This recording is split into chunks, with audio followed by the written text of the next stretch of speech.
Brasileiros e brasileiras, como é que vocês estão, meu povo? Tudo bem? Tudo jóia? Em clima de Copa do Mundo. E o tênis, para não ficar para trás, né, também chega na sua gira de grama. Chegamos à grama, curtinha gira, 5 semanas, são 3 semanas de torneios, mais as 2 de Wimbledon. E já era, começando hoje o programa número 13 do Inside Out. 13? Inside Out tá on, tem 13 letras. Como diria o grande velho Lobo Zagallo, hein? Estamos começando. E para lembrar vocês, claro, né, que esse programa tem os apoios da The Phoenix, áudio, vídeo e automação para sua casa e para o seu negócio, e também da AF Esportes. E aí, Magrão, tudo jóia? Beleza? Tranquilo? Tudo bem, Lucão? E aí? Chegamos na grama? Chegamos na grama. Você gostava, né? Só parou de escorregar, né? Gostava. Não era um piso que a gente costuma treinar tanto, né? Era mais pela característica mesmo do jogo. Tive alguns bons resultados na grama. Mas o jogo muda completamente, né? Haja visto a dificuldade. A gente vai falar com certeza que o João teve hoje de manhã contra o alemão ali em Halle, primeira rodada. Uma atuação impecável do alemão. E pro João, muita dificuldade de adaptação, né? Enquanto ali em Roland Garros a gente viu o João dando 2 passos para trás e entrando nos pontos com um certo conforto, esperando 1, 2 bolas para conseguir pensar em resolver alguma coisa. A grama não te dá essa abertura, né? Tudo começa a partir do saque ali, da devolução. Qualquer bola é uma situação ou para você dar uma deixada que funciona muito bem na grama, em função do piso não levantar tanto a bola, né? Então você percebe os jogadores quando vão à rede utilizando-se muito do drop volley. As deixadas também é bem interessante, porque para quem corre é difícil, porque você tem dificuldade para frear, e para quem dá a deixada é uma grande de uma ideia, porque ela fica baixinha. Fica muito pouco, né? Fica muito pouco. Então, assim, dentre outras coisas, né? O saque kick, por exemplo, não funciona tão bem na grama. O João é o que melhor faz. É esse saque kick para a esquerda ali no 15-0. Eu até ia aproveitar, importante ter a sua experiência, porque especialmente para nós, né, brasileiros, né, e sul-americanos em geral, tem alguns parâmetros que colocam a gente em desvantagem, né? Já tem pouquíssimas quadras de grama por aqui para treinar, não se joga, basicamente saibro, né, um pouquinho de quadra dura. Não temos nem quadra de tênis direito, vai ter quadra de tênis. Já não tem poucas quadras públicas, então isso já é uma falha nossa como estrutura, como logística, como nação, né, em relação ao tênis. Para o jogador, Adriano, essa mudança de chave, que é técnica, é física, é tática, sair de um piso que é o saibro, né, acabou de terminar Roland Garros, né, e mudar direto para a grama, que é totalmente, são opostos, né? Outro esporte, praticamente. Então, isso que eu ia te perguntar. Como é que muda essa chavinha? O que tem que se fazer, basicamente, para tentar entrar na grama e se adaptar o mais rápido possível? E nós vamos aprofundar na derrota do João de hoje, que foi um pouco assustadora, né? 2-2, muito rápido, ele não conseguiu fazer nada. Você, por exemplo, quando saía do saibro e ia para a grama, tudo bem que você sempre foi um grande sacador e isso até te privilegiava na grama. Mas como é que você trabalhava com os seus técnicos para girar essa chave na cabeça e mudar o estilo de jogo, o comportamento e a tática num outro piso muito diferente? Hoje em dia a grama permite ou se descobriu uma nova maneira de jogar na grama, que é jogar na grama, jogar de fundo. Antigamente, até algum tempo atrás, até os Sampras pelo menos, você percebia o desgaste da quadra ali onde se faz o split step ali do voleio. Hoje você percebe o desgaste da quadra em toda a região do fundo, e praticamente a área de jogo fica ali verdinha. Então existe um outro tênis na grama hoje em dia. O que não minimiza essa problemática de trocar de piso tão agressivamente, principalmente saindo do saibro e indo para a grama. Na verdade, trocar de piso do saibro para dura ou da dura para o saibro já é um problema para o jogador, porque muda os posicionamentos, muda a forma de frear, uma você pode escorregar, a outra não, e a grama requer ainda mais dessa adaptação. Nem todo mundo quer fazer, a gente ouve muito, eu falo com alguns ex-jogadores que estão bastante ainda ali dentro e conversa enfim, que está ali muito atualizado em relação ao que pensam os técnicos, o que pensam os jogadores a respeito do circuito de maneira geral, em todos os aspectos, né, da quantidade de semanas jogadas, enfim, de uma série de coisas que envolve esse universo. E uma das coisas que se fala muito é essa questão da mudança de pisos. Haja visto que Buenos Aires está se adaptando para, olha só, A ATP comprou, né, os a direitos. ATP comprou, vai fazer na Argentina, ou seja, pensa se um lugar onde as coisas deveriam ser no Saibro, ainda vão ser na Espanha e na Argentina, certo? Já desconfiguraram o ATP de Buenos Aires. Vai ser quadra rápida, né, quadra dura. O do Brasil, o Rio Open, vem na sequência. Desta forma, nós temos um pouco mais de condições de ter os melhores jogadores por aqui. Porque se você olhar, por exemplo, para o ATP 500 do México, tá todo mundo lá praticamente, tem 3, 4, 5 top 10 às vezes no mesmo torneio, é 500 também. Só que ali, o que é? E junto com Buenos Aires tem Doha e Abu Dhabi, né? Que pagam muito. Que também já reparte um pouco dos jogadores. Mas o que pega de fato para a gira sul-americana é os torneios ainda serem no Saibro. O jogador, a exceção de um Dominic Thiem até pouco tempo atrás, esquece Nadal, Wawrinka, esse pessoal para trás, né? Mas assim, da geração que tá aqui agora... O Alcaraz veio 3 anos, né, pro Rio Open. Dos que estão aqui agora, eu acho que quem gosta de jogar no Saibro é o Casper e mais 2. Se você perguntar e fizer uma enquete, todos os jogadores preferem jogar na quadra dura. Que não tem nem tanto essa adaptação radical para a grama, que não só muda o jeito de se mexer na quadra, como muda toda a configuração do seu jogo, a forma com que você deve jogar, e para alguns jogadores, isso, apesar de que dá para jogar de fundo, mas para alguns jogadores não existe essa adaptação. E também não é essa adaptação do Saibro que arrebenta os jogadores, né? Ou seja, são 6 semanas intermináveis, ainda mais agora nessas ondas de calor que vem dando na Europa, que o jogador se desgasta um horror, não ganha um ponto de saque e tem que correr atrás de todas as bolas em todos os pontos.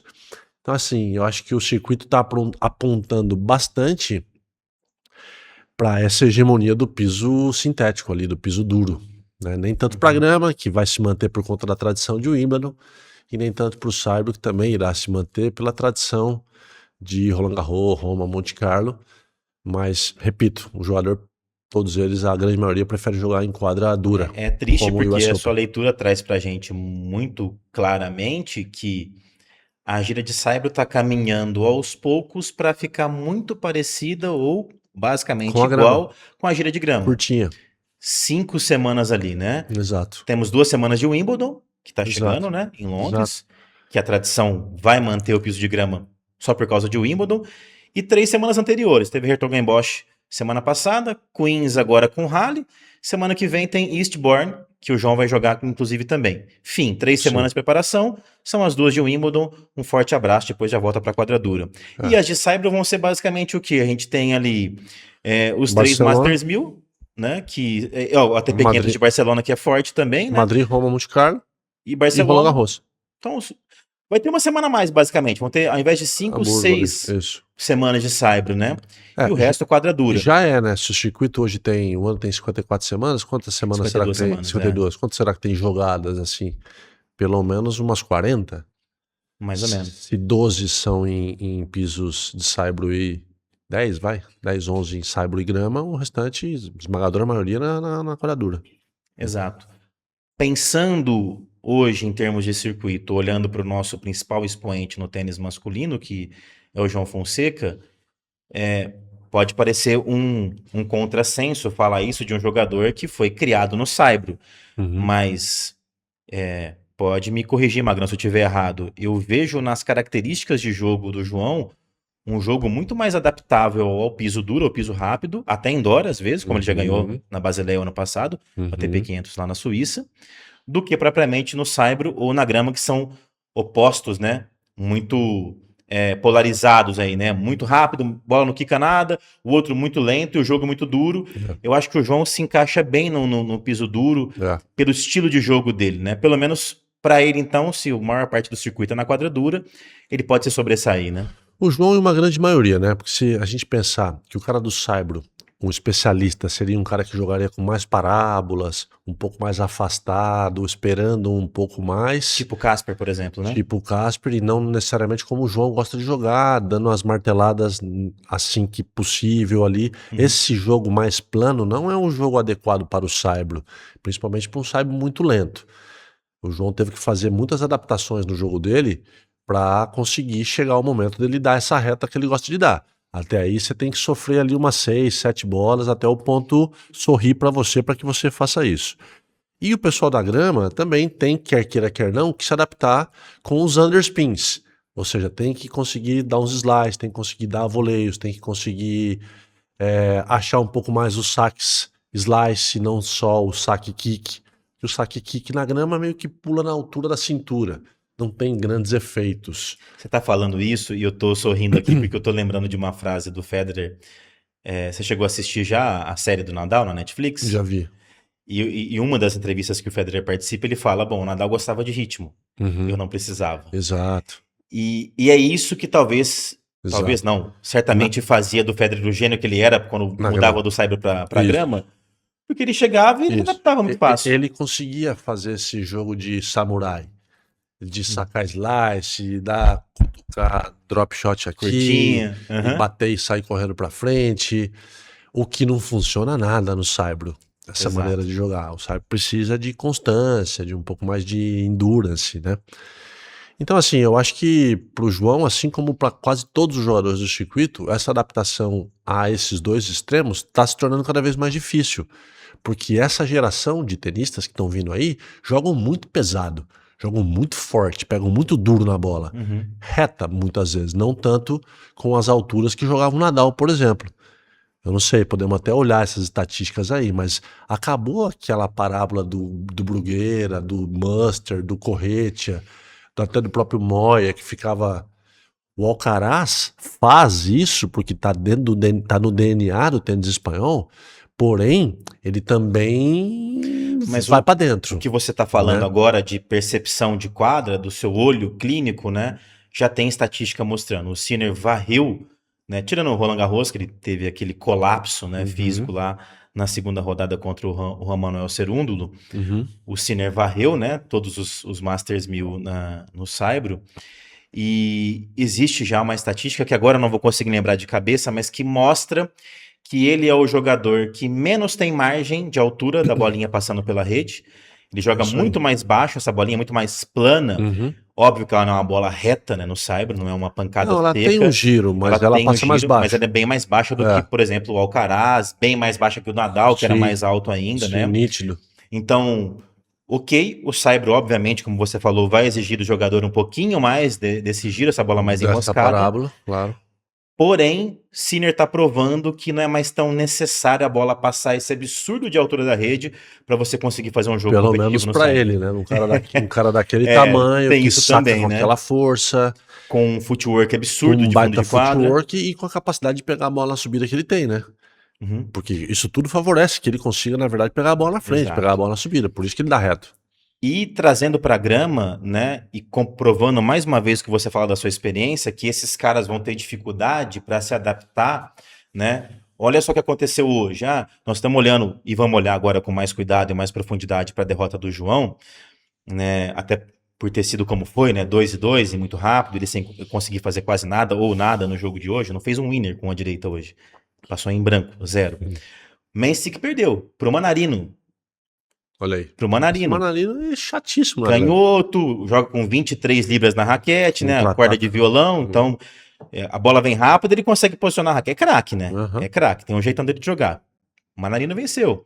O Mensik hoje, o Mensik saca muito na grama, cara. Você vê?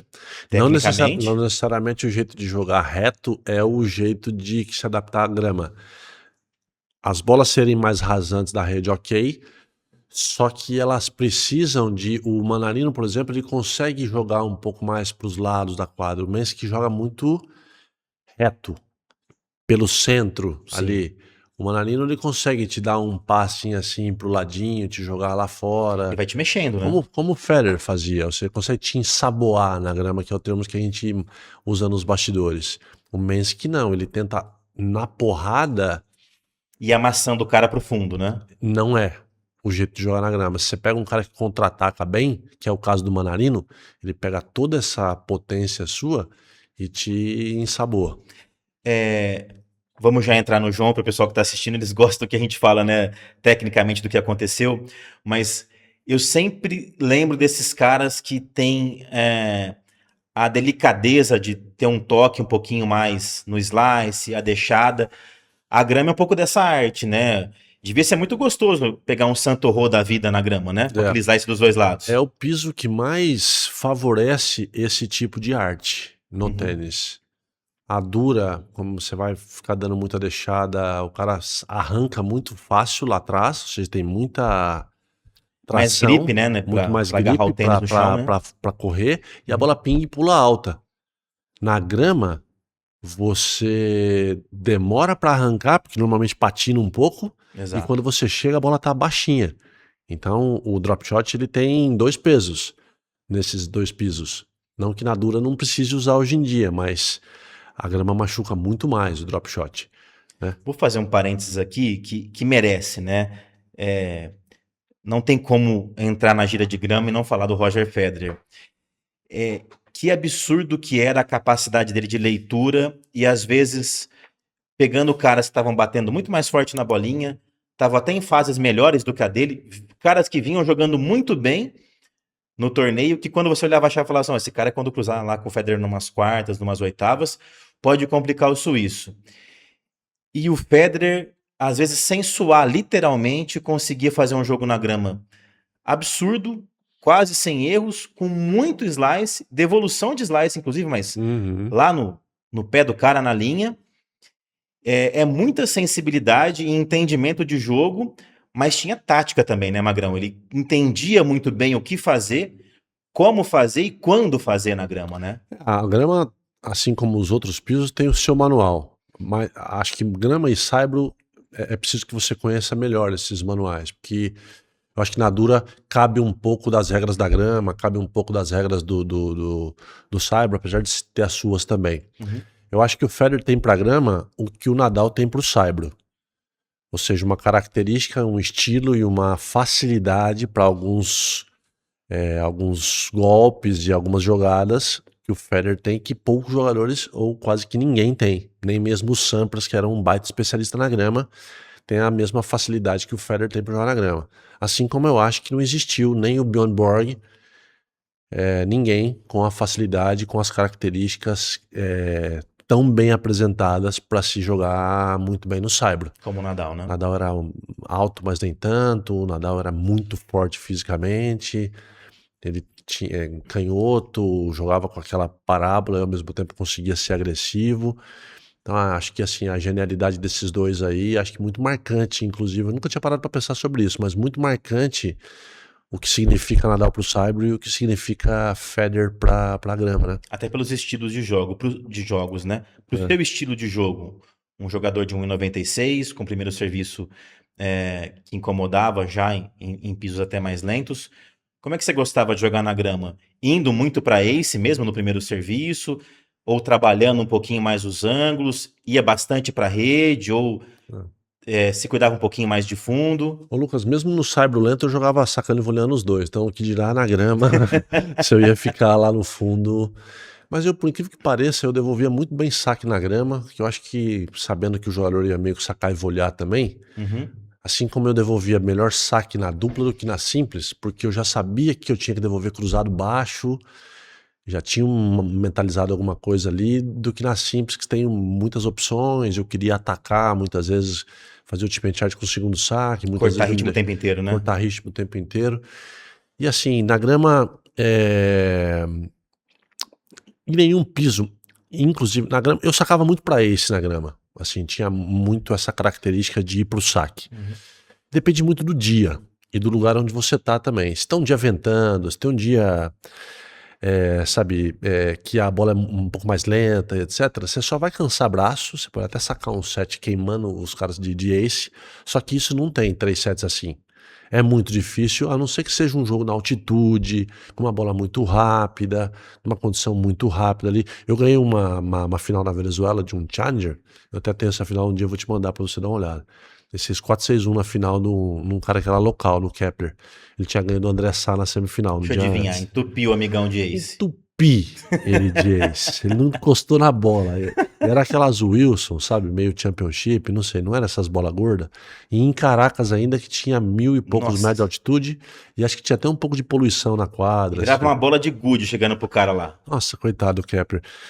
Assim, ele não conseguia não ter reação. Ele queria jogar. Às vezes, fechou vários games de serviço sem ter ponto jogado. Muitos games. Ele começou a devolver mais de dentro da quadra. Eu comecei a sacar forte no corpo. O primeiro e segundo saque. Ele, que assim, gostoso. Tirando assim, tudo que é lado. Mas não são muitos os lugares, como Kitzbühel. Eu tava falando com o Gustavo Wade sobre isso esses dias, onde a bola é mais viva. Por conta da altitude. Padronizou muito hoje com a bola mais gordona, né? Mais a bola lenta, mais né? gordona dá muito tempo para os caras devolverem bem saque e tal. Então não tem mais muito. Você vê que não muda mais muito de mão, acho que um pouco por isso também. Porque antigamente você percebia, Kitzbühel, ATP da Colômbia. O saque vôlei acabou por causa disso? Pela padronização das bolas mais lentas, até a grama que é mais lenta hoje do que era antigamente. Os jogadores devolvem melhor, são mais atléticos, tem tudo isso, mas os principais torneios estão bem mais lentos hoje em dia. Você pega Miami antigamente, quando o Sampras estava no auge, não sei o quê, você olhava para a quadra, parecia um espelhinho. Era para quicar e correr. Hoje é uma lixa a quadra. Então, assim, você não vê mais muito. Tinha ATP na Colômbia, por exemplo. Em Bogotá, que é 2.800 metros de altitude. Os colombianos eram fortíssimos lá. Caras que vinham do quali, muitas vezes, Miguel Tobon, Maurício Haddad, quem mais dos colombianos lá?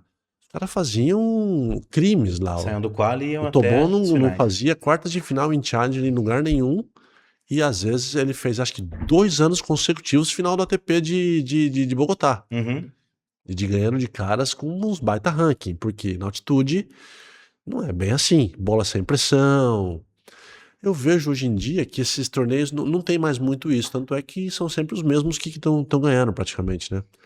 Na Laver Cup, no ano passado, o Andy Roddick, que estava fazendo o podcast lá, em loco mesmo, né? Montou-se um palco ali, logo fora da arena da Laver Cup, e o Federer é um dos acionistas da Laver Cup, acho que o principal deles, e foi lá, né, dar entrevista. E ele não se furtou da pergunta, não. O Roddick perguntou, olha, estão reclamando que é uma padronização para beneficiar o Alcaraz e Sinner para que eles cheguem sempre na final. E o Federer concordou, falou, olha, realmente, hoje em dia você não tem mais diferenças grandes ou quase nenhuma diferença de velocidade de um torneio para o outro.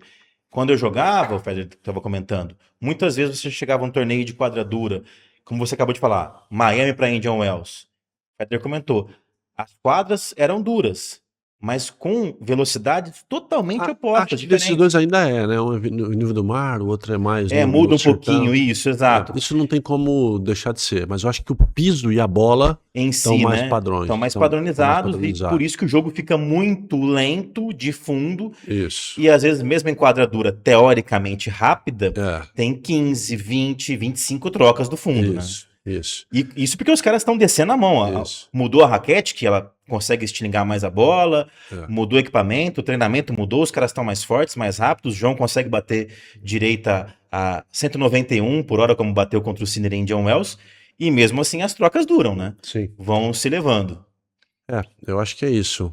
Adaptação para agradar o público também. Antigamente era muito ace também, muito rápido. Você assistia um jogo na grama antigamente também, não tinha jogo. Você viu os caras ali batendo palminha em ace toda hora. Muitos games acabando em 4, 5 pontos, rapidinho, 5 pontos, né? Um trick vai à rede e tal. Não tinha os rallies, né? O que é legal, na verdade, do tênis são os rallies, né? E os caras precisam fazer de tudo para os rallies acontecerem. Talvez numa grama de mais antigamente, o Nadal não tivesse conseguido ir tão bem como conseguiu o Wimbledon, ser bicampeão lá, ganhar 2 vezes na grama. Eu acho que contra os jogadores que ele poderia ter enfrentado em outras épocas, talvez não.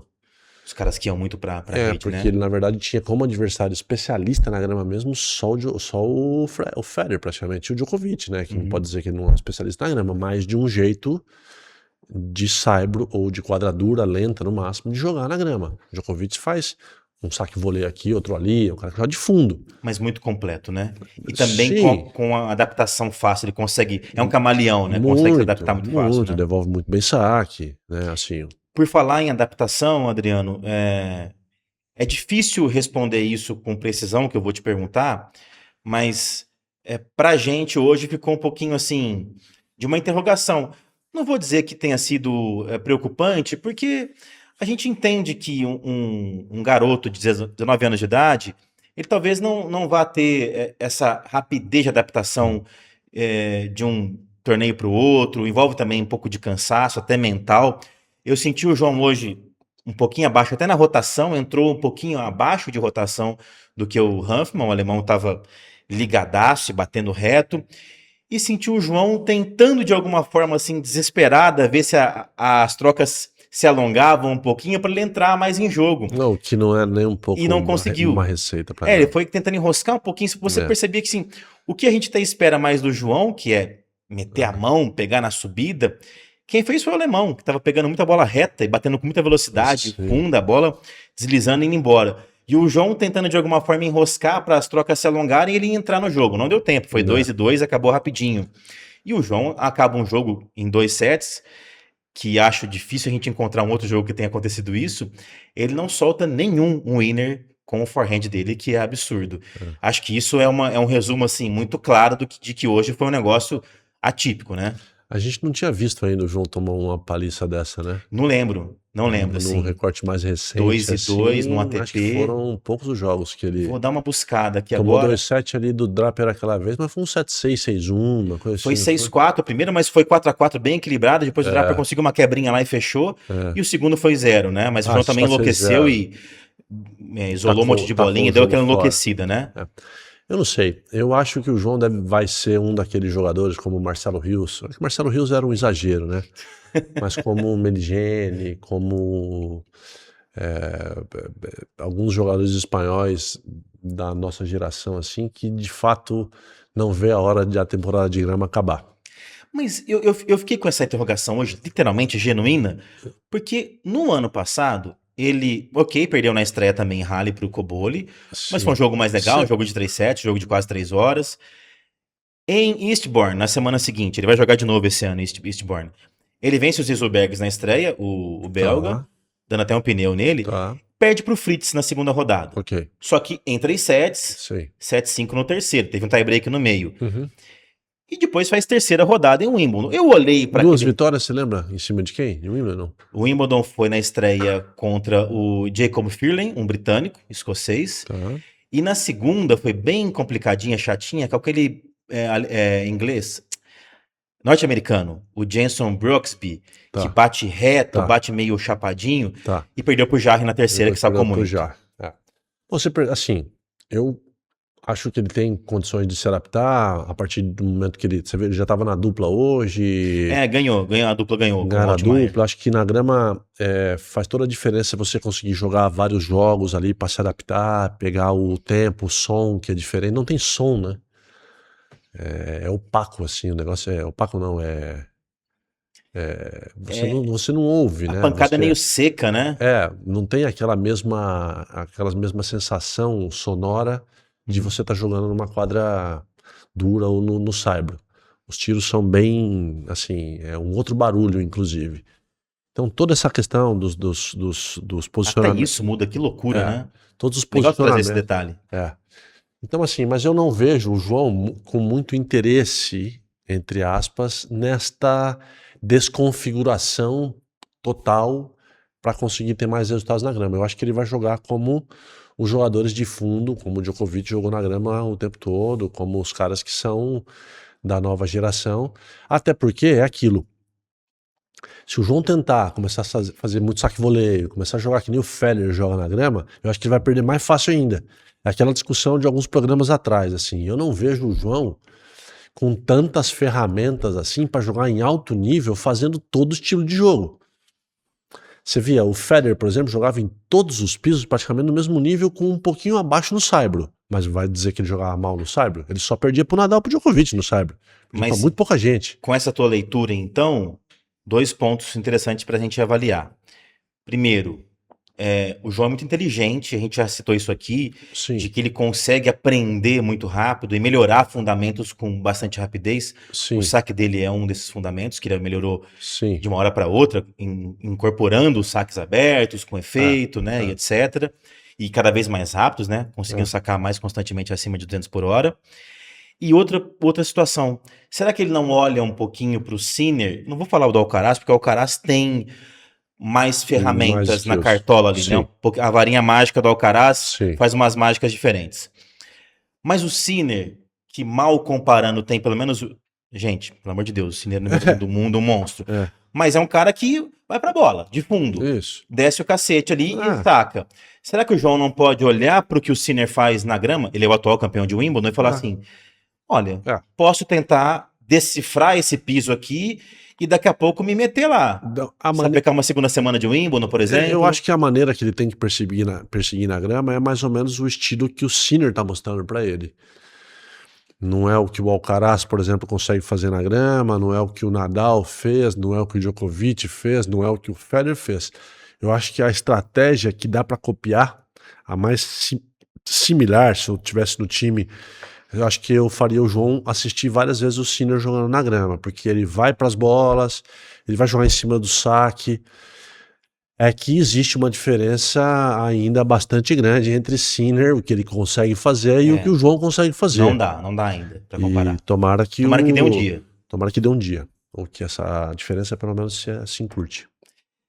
Olhando para o que o João tem feito, e hoje eu consegui diagnosticar que ele tentou, de alguma forma, encontrar, né, achar o primeiro serviço que deixou ele na mão, né? O João hoje não conseguiu trabalhar com o primeiro serviço.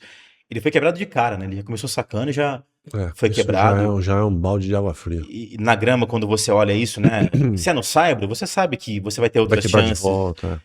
Na grama é mais contundente. Você espera que você tenha games até mais tranquilos sacando, né? Então, quando o João começa hoje Já perde o saque? e é quebrado de cara, eu já olho, será? E ele tentou de várias formas buscar saques mais abertos, até no lado de vantagem, buscou sacar o primeiro mais forte em alguns momentos, ir para o ace mesmo, ir para esses saques de 200 e tantos por hora, e não encaixou. Nada funcionou hoje, e do fundo, né, fica muito evidente que ele não se sentiu à vontade, foi amplamente dominado. Eu ainda tô com aquela minha leitura do torcedor do João de 17 anos, né, saindo do juvenil, começando a jogar Challenger, de que esses tipos de derrotas, especialmente nesse momento, que é um começo de gira de grama, que ele vai ter mais chance de treinar e jogar duplas agora em Rally, vai jogar semana que vem treinar em Eastbourne para chegar melhor no Wimbledon, eu ainda avalio que sempre tem pontos positivos. Daqui talvez 3, 4 anos, uma derrota assim na grama, 2-2 rápido, apático, sem jogar, sem conseguir acertar nada, nem saque, nem direita, nem nada, aí já seja preocupante. Ligue um alerta. Pô, como que toma 2-2 assim, do nada, numa estreia, né, para um cara que tá abaixo no ranking? Mas hoje ainda, Adriano, eu consigo entender que para ele e para a equipe dele, esse tipo de partida com derrota, né, assim, inapelável, traz muito mais data, muito mais informações, muito mais dados para eles digerirem, esmiuçarem e falar, ó, precisamos fazer isso, porque hoje isso e aquilo não funcionou. Então, é uma loucura, pode parecer um paradoxo meio que maluco, não fumei nada antes do programa, não usei nada, proibido, nem drogas listas eu usei antes do programa, Adriano, mas eu acho que é uma derrota mais positiva do que negativa. A gente tinha a mesma sensação em relação à temporada de Saibro, né? Não sei se você se lembra, a gente falou nos programas que antecederam a gira de Saibro que seria pra gente importantíssimo ver o João, né, durante um período todo jogando no Saibro, pra gente saber em que prateleira que de fato o João tava ali em relação ao tênis mundial, né? A temporada de grama eu acho que era a mesma ótica, assim, é uma temporada de aprendizagem, de que ele vai ter que, sem precedentes, ou seja, ele nunca jogou tantos torneios seguidos na grama, com a condição de 20 e poucos do mundo. O ano passado foi talvez a primeira oportunidade que ele teve, fez uma terceira rodada. Ele estava longe de ser cabeça em Wimbledon ano passado. Agora ele deve vir para ser cabeça e muito possivelmente com as lesões, né, de Alcaraz e alguma outra desistência, o João deve estar entre os 24 cabeças de chave. Já não pega na terceira rodada um cabeça de 1 a oitavo, de primeiro a oitavo. Normalmente esses torneios assim, onde você não tá no seu piso favorito, muitos jogadores da chave passam a ser um problema, né? Se amanhã sei lá, aparece qualquer grandão sacador esse na vida aqui, um Rich das quantas daquele lá, chatíssimo pro João na grama. O Perricard, por exemplo, ele não é cabeça em Wimbledon. Mas ele Nada te arranca impede, a eu vou já cabeça. bater aqui bate também aí, por favor, na madeira, que o João pegue, mesmo sendo cabeça de chave, um Perricard na estreia em Wimbledon. Duríssimo. Aí é chato você pegar um cara que vai sacar muitos games pra 3, 4 aces, né? Duríssimo. Então, assim, eu acho que o João tem que. Eu acho que é uma temporada assim, que a equipe não deve ter muita expectativa de grandes resultados. Eles vão, acho que, curtir essa história da grama. Eles devem estar se divertindo com esses 6-2, 6-2 que tomaram ontem. Eu acho que se o João toma 6-2, 6-2 no Saibro ou na Dura, ele deve ficar um dia bem azedo. Tomar 6-2, 6-2 na grama é tipo assim, os caras lá dentro, ali no time devem estar, meu, você não Se sabe. conversa e fala, que loucura Você foi não hoje, joga hein? nada na grama, do tipo. E é tudo bem, é você admitir que tem um dos pisos do circuito que você não é um especialista e pode ser que os caras te passem por cima. Mas se eu entendo um pouquinho da mentalidade que o João tem demonstrado, né? Que é esse cara que Não, mas sorri quando cai na chave do Sinner, que torcia não, pra mas cair na na chave do grama não. Djokovic. Não, eu acho que ele vai querer aprender. Igual o Nadal chegou lá e não sabia nada e começou a perder na primeira rodada em Wimbledon. Não tinha a menor ideia do que era jogar na grama, e ele admitia isso. Mas ele falou assim: eu vou decifrar esse piso até Não, ser mas é o bicampeão de Nadal, Wimbledon. cara, mas é o Nadal. Ok, mas e será que o Mas João não pode ser o um João cara não, do jeito dele também, o João a não marcar é, o época? João ainda não acredito que ele tenha a mesma competência que tem o Nadal, que tem o Ah, não, Sinner. difícil para colocar no mesmo patamar de competência, Pra, sim. pra Mas acontecer, mentalidade, pelo pra menos. acontecer dele, com essa mentalidade que você fala que ele tem, dele conseguir se superar a ponto de ser um cara que possa ganhar na grama. Não vejo. Ele, pra resolver as questões dele na grama, ele vai pra trás. Cadê a cartela? Ô, Piesco, uma cartela de bingo pra nós aí, alguma Não, esse coisa? eu cravo. Vamos preencher aqui agora já, vai. Esse eu cravo. Bom, nós Esse vamos eu fazer. cravo. Vai ter programa Nessa pra falar mais de temporada, Wimbledon, vou te né? falar mais, nessa temporada, não espere por nenhum resultado surpreendente Você do já João vai na vir com grama. pessimismo já, Não, não é né? pessimismo, Gramado. é realismo. Então, eu É já vou te perguntar realidade. agora. Eu ia perguntar depois, no programa pré-Wimbledon, né? Que até eu quero depois, a gente vai te falar que eu queria falar bastante daquela conquista de 2001 do Ivan Izevich, que ele veio do qualifying e, aliás, Wild Card, ele ganhou um convite, né? Mas vou perguntar agora, gente, eu vou adiantar. Depois você mantém ou não sua opinião até chegar ao Wimbledon. Você acha que o João não defende a terceira rodada em Wimbledon? Olha, se ele tiver pela frente, sem ver a chave, se ele né? tiver pela frente um Furley e um Brooksby, talvez defenda. Agora, se ele tiver um Opelka ou um Perricard na primeira rodada, se ele tiver um Tabilo, se ele tiver um cara desse que joga um pouco melhor ali na grama, não defende. Aí que tá. Eu sou extremamente positivo em relação ao João. Eu falei que achava que ele ganhava do Djokovic, eu falei que ele socava o Berrettini. ganhava do Rude. Que ele tinha condições de ganhar do Rude. Na quadradura, todas as vezes ali que ele foi jogar, a gente tem uma expectativa alta. Agora, eu olhando assim as características de jogo do João, não vejo ele capaz de fazer uma adaptação tão poderosa a ponto de fazer ele ser mais favorito na grama. Não vejo. Eu acho que ele vai perder para jogadores como esse Hoffman aí com certa frequência na grama ainda.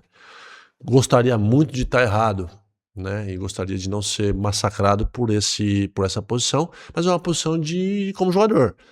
Sabe assim, não, acho que a sua posição é muito realista, né? Não muito vejo. fria, calculista, dentro do que tem sido a grama até então para o João, né? O histórico é esse, o recorte é esse. Em 24 ele não passa do qualifying, ele vinha só de challengers, perde na primeira do qualifying pro Alejandro Moro Canhas, um espanhol, que nem top 100 é hoje. Em 25 o João já entra na chave direto. Na quadra 2, a organização colocou ele na quadra 2 na estreia, mas era porque também tinha um britânico, né? Ele vence em 3 sets o Jacob Furling, depois vence na segunda rodada o Brooksby em 3 sets a 1 e perde na terceira pro Nicolas Jarry em 3 sets, né? Lá em Wimbledon. É um recorte curto, são só basicamente 2 anos, esse é o terceiro ano na grama. São poucas oportunidades de jogar na grama, né? Poucos 6 por ano e olha lá. Poucos jogos, quantos jogos ele tem na grama? Poucos, né, cara? 2, 3 por ano, 4. Tirando os jogos juvenil, mas também foram pouquíssimos, né? O João deve ter 5, 6 jogos na grama na carreira no total. Exato. Se a gente for perguntar pro João na escala quais seriam os pisos preferidos deles, tenho absoluta certeza que a grama é o último. Imagino que sim. Abaixo do carpete indoor rápido, abaixo do saibro, abaixo da quadratura lenta, abaixo do nível do mar, abaixo de altitude no Carpet saibro. Indoor ele já mostrou, Basel é muito rápido, o Perricard era o atual campeão de Basel, ele eliminou na primeira rodada. Ele tem o tempo dessa quadra rápida também. Sim. O saque dele pula. E a pancada também, A né? pancada vai assim. Agora na grama não, os caras ficam com aqueles slides deixando a bola baixinha, da curta, saque voleio, não sei o que. Você não consegue se mexer, você não ouve o barulho da bola. É horrível pra quem não. Mas só para não virar aqui o jogralzinho da escola, eu vou discordar de você, tá? Vai ficar registrado então que você quer ver a chave, você tá sendo esperto, inteligente, porque você vai que ele pega duas babas do boi cansado, né, na primeira e segunda rodada, ele defende a terceira rodada. Mas eu tô aqui sem olhar a chave, sem saber quem que ele pega, eu vou cravar que o João, no mínimo, defende a terceira em Wimbledon. Entendi. Você quer, mais torcida discordar apostando? Depende do que vai. Vê o que não te aperta aí, né? Depende do que vai valer na aposta aí, ó. Essa bolinha, essas 3 bolinhas aí. Deve estar murcha já essas bolas. Exatamente. É o que eu vou apostar com você. 3. Não, não posso desconfiar do João assim, né? Eu vou pensar numa aposta. Ele vai Quer levar o Wilson pra sua casa ali, ó? Ele vai sair. Quer levar o Wilson? Ele vai sair de cabeça de chave. Vamos ver, cara. Eu acho que o João para Wimbledon tá assim gerando a mesma dúvida que a seleção para a Copa do Mundo. A gente sabe que tem potencial, mas não tá entrosado. Mas a desconfiança é muito maior, né? Para o piso da grama, hein, pessoal? Vamos Cara, esse programa deveria ser aqui uma desintoxicação mental da gente em relação à Copa do Mundo, que já acabou com o nosso psicológico na estreia contra o Marrocos. Senhora. E você manda uma dessa. Ainda bem que os outros favoritos estão dando uma derrapada também, Ainda bem, né? Cabo Verde fez uma partida histórica, né? Com o golzinho lá contra a Espanha. Vamos torcer hoje para Senegal também fazer uma décima gracinha contra a França, né? Argélia contra a Argentina também. Vamos ver. Magrão, pra gente encerrar, e infelizmente, né, nós vamos estar sempre caindo no mesmo aqui com a Bia. Pra gente que gosta dela e torce sempre, ter que repetir, né, o que ela tem feito de campanhas ruins, né? A Bia já caiu do top 100, tá 116 do mundo. A Bia já não entra mais direto na chave de Wimbledon com esse ranking de hoje. Só para o pessoal de casa saber certinho, tá? Nos grandes slams, o tenista entra direto na chave até a posição de 104. Claro, com uma desistência ou outra, o 105 entra, o 106, às vezes até um pouquinho mais. A Bia é 116, teria que ter 12 desistências hoje para ela conseguir entrar direto na chave. E perdeu no 125 de Figueira da Foz, em Portugal, para você ver, não tá conseguindo mais nem ir para os torneios que são de grama. Jogou em quadra dura agora. E ela defende uma segunda rodada em Wimbledon.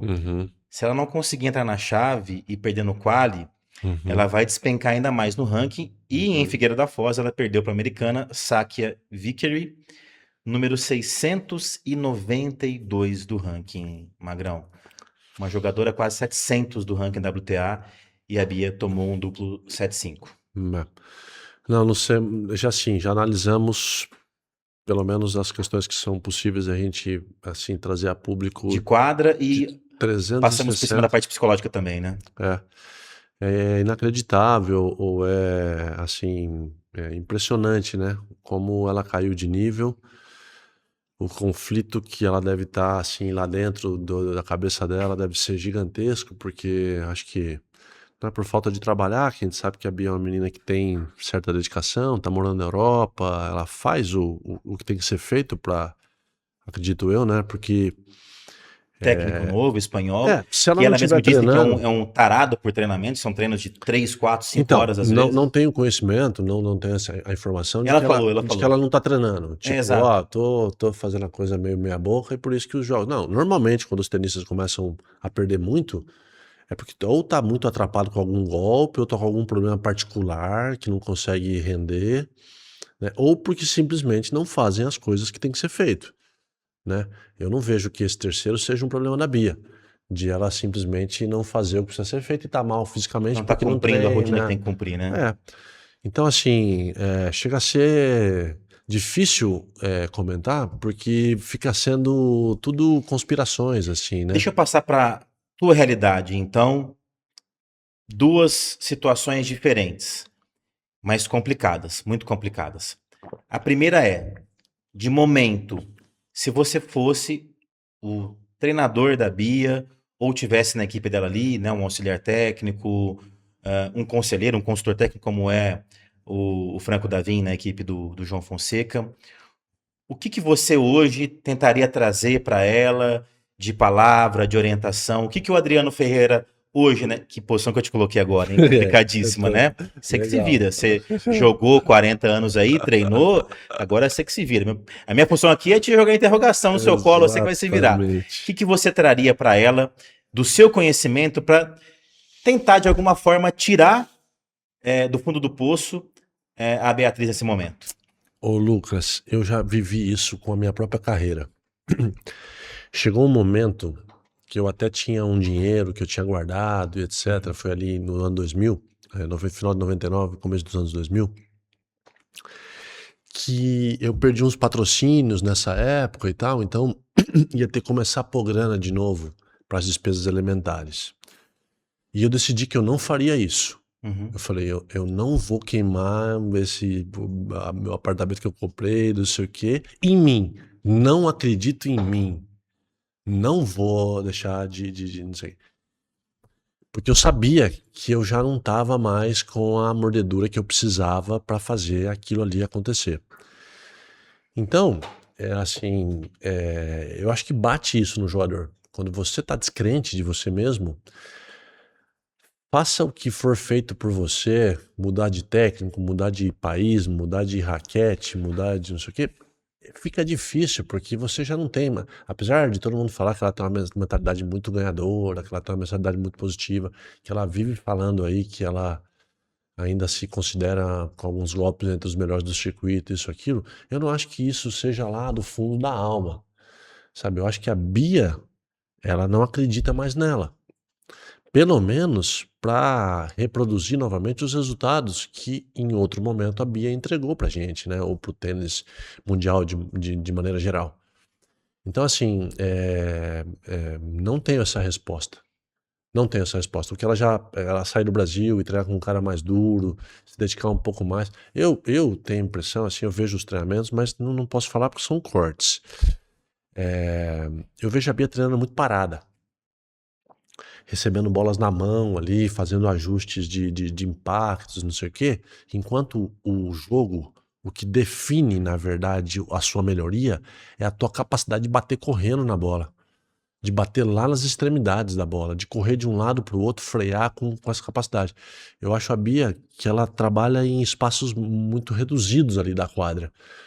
Tô falando, analisando alguns recortes e alguns comentários que eu já ouvi de gente que já presenciou treinamentos ali em loco. Muito treininho com a bolinha na mão ali e tal.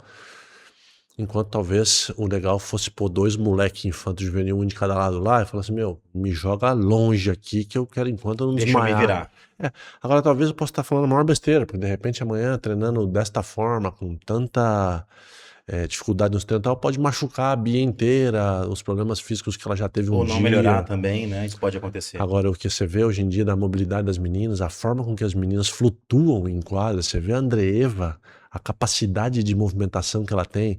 A Ralisa que chegou na final também. A menina chegou na final, cara, o que ela corre, o que ela desliza em quadra, o que ela vai... Então, atleticamente, eu acho que a Bia tá muito atrás das meninas top. Você pega a Iga Swiatek, que a gente comentou outro dia, fazendo os exercícios ali de teia de aranha. Meu Deus, as meninas estão correndo muito bem em quadra. E a Bia tá lá, que moroso aquela passada dela e tal. Então não sei se isso resolve com treinamento, não sei se isso tem... eu acho que o melhor de Bia Haddad já passou, com certeza. Em relação à premissa, vou partir da premissa que talvez o fogo tenha se apagado internamente, né? Como você disse ali, que a confiança nela mesmo tenha morrido, como você disse que chegou num instante da sua carreira, num determinado momento ali, também morreu. Essa chave, ela virou para um lado, ela volta? Eu acho que não consegue. Não consegue. Eu acho que não, cara. Eu acho que não, porque o circuito é muito dinâmico. Enquanto você tá aí confuso com teus botões, se você vai parar, se você não vai parar, isso aqui e tal, tem um monte de gente treinando e melhorando. O bonde tá passando e tá indo embora. O bonde tá indo embora, tá entendendo? Tá cada vez mais difícil para uma retomada de quem ficou para trás. Tem mais gente nova entrando no circuito. Você vê o que joga os juvenis de tênis, cara? Você vê o nível de tênis que joga o Guto. A menina que ganhou lá, Roland Garros feminino, também deve jogar a um altíssimo nível. Então não é fácil ganhar de ninguém mais hoje em dia. Fisicamente, a exigência do tênis é cada vez maior, né? Você tá entendendo? Então, assim, não há espaço mais para tanta confusão. Né? Então, assim, o que eu gostaria de ver a Bia retomando uma alegria de jogar, pelo menos. Começasse a triunfar nas duplas, que eu acho que ali ela tem condição de, numa quadra mais reduzida, ainda... Vencer um jogo desse como uma tenista ranqueada quase 700 do mundo, né? Que seria, assim, uma primeira rodada de um 125, nós não estamos pedindo nem que ela volte a ganhar rodadas nos Master 1000 e ganhar das cabeças de chave, né? Nós estamos querendo ver ela sorrindo em quadra e parando de perder para essas meninas com um ranking extremamente abaixo do dela, né? Então, assim, até o próprio ranking de 100 e pouquinho dela hoje em dia, se bobear, não expressa o tênis que ela tá jogando. Porque que é incrível para quem já foi top 10, é né? incrível. E triste pra gente atestar isso. Agora, se você me perguntar mesmo, se fosse minha filha, sabe o que eu falaria pra ela? Filha, anuncia a sua... Ela tem 40 milhões de real na conta já, 50, se bobear. E vai ser feliz, meu, entendeu?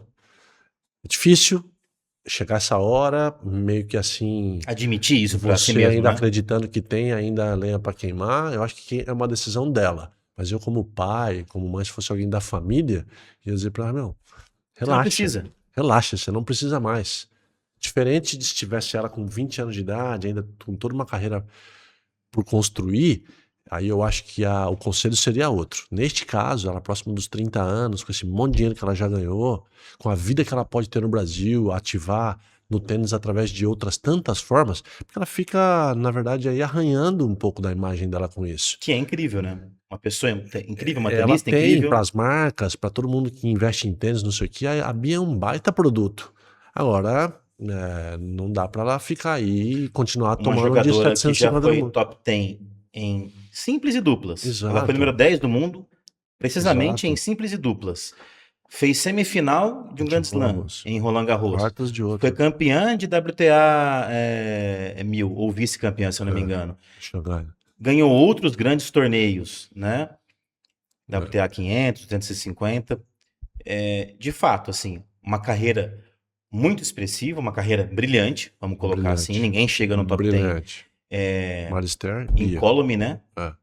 Então, é a segunda principal, você falou, né? Marister Bueno e Beatriz Haddad Maia é a segunda principal tenista do Brasil no feminino. Então, é uma história muito bonita que a gente entende que talvez esteja chegando ao fim e de uma forma, até certo ponto, melancólica, né? Magrão, encerramos por aqui? Boa. Valeu mais uma? 13 foi embora? 13 é o da sorte? Que você acha que é mais eu gosto. Pro Zagalo ou não? Eu gosto. Você é supersticioso? Eu sou e tenho 13 nas minhas coisas também. Você foi, eu não vou falar pessimista, eu vou falar que você foi realista, calculista com o João, que você falou que não defende ou não deve defender a terceira rodada em Wimbledon. Vamos encerrar então com o futebol, tudo na grama, né? O Wimbledon na grama, o futebol na grama. E o Brasil na Copa do Mundo, Magrão? O que você acha? Vamos longe? Eu acho já cai na primeira fase? Não, eu acho que não. Seria um pesadelo, né? Demais, tá louco. Mas eu vi o jogo, vi Japão e Holanda, que seria o nosso próximo, chave de cruzamento, próximo adversário de 16 cruzamento. avos, eu né? acho que não ganha nem na Holanda nem no Japão. Tomara que nenhum dos dois passe. Com esse time aí, com esse desentrosamento que jogou a primeira rodada para Marrocos e não tomou 4 porque Deus não quis. Foi preocupante, no primeiro tempo foi preocupante. Eu acho que esse catado aí, desse jeito aí, não vai muito adiante, não. Vou te dar uma informação que pra gente pode ser uma esperança, pra gente encerrar o programa aqui, de tênis com futebol. Não, Neymar não. Pode ser que ele venha e resolva, né? Não deve jogar contra a Haiti ainda. Em 2022, na última Copa do Mundo, a Argentina, que foi campeã, perdeu estreou contra a Arábia Saudita e perdeu de 2-1. Do primeiro para o segundo jogo, o Léo Scaloni, o técnico da Argentina, fez 5 substituições. Isso. Quem sabe o Ancelotti não se inspire no Scaloni, faça as modificações necessárias no Brasil. Nós não temos o Messi lá, né? Assim, também não precisa. Não precisamos do Messi. Nossa. Vamos ganhar sem o Messi. Então, primeira vez, eu acho que a gente entra numa Copa com essa descrença da seleção, assim, né? Sei lá. O clima não é dos melhores. Vamos torcer pra mudar, né? Vamos. Beleza? É isso aí. Encerramos? Encerramos. Até semana que vem, então. Até a próxima. Abraço, Magrão. Pessoal de casa, obrigado pela companhia, pela audiência. Até semana que vem. Um abração. Tchau, tchau.